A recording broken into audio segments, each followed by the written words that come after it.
Bonjour à tous. Petite histoire intitulée « Sillage final ». Chapitre 4, la danse macabre. La nuit était tombée, noire, pesante, comme un linceul sur la ville. Ludo et Luna suivaient une piste fragile, tirée d'un vieux message codé laissé dans les archives de l'agence. Un appel à l'aide, une alerte voilée. Dans leur course, chaque pas devenait suspect, chaque recoin un piège. La ville, pourtant endormie, semblait orchestrer sa propre agonie. Un bus perdit le contrôle au loin. Des volets claquèrent sans vent. Le métro hurla dans un tunnel vide. Luna regarda Ludo. Elle savait. Ce n'était pas un hasard. C'était une mise en scène. Une chorégraphie létale, minutée à la seconde. La mort dansait. Une explosion retentit, projetant des éclats de verre sur leur passage. Luna poussa un cri. Ludo la tira à l'abri, mais ses yeux fixaient déjà l'origine du souffle. Il n'y avait plus de temps. Les indices les menaient tous à un seul endroit, le site du premier crash. Luna le dit à voix haute, comme une évidence, c'est là que la boucle se referme. Il savait que le piège s'y trouvait. Et pourtant, il fallait y retourner.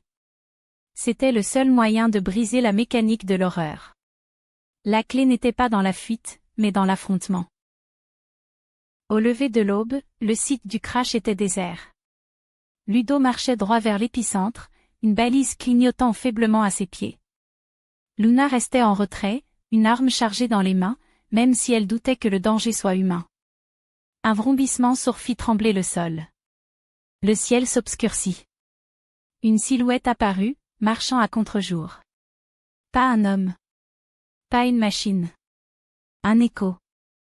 Quelque chose né de leurs erreurs passées. Vous ne pouvez pas arrêter ce qui a été lancé, déclara la voix synthétique. Vous êtes les variables. Et la fonction doit s'annuler.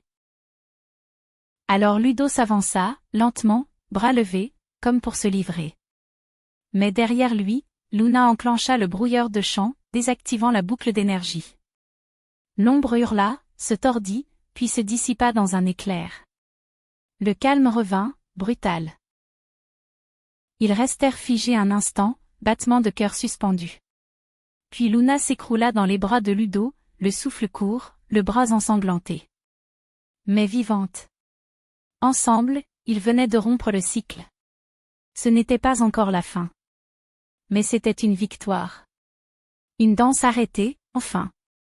Et un silence, qui leur appartenait.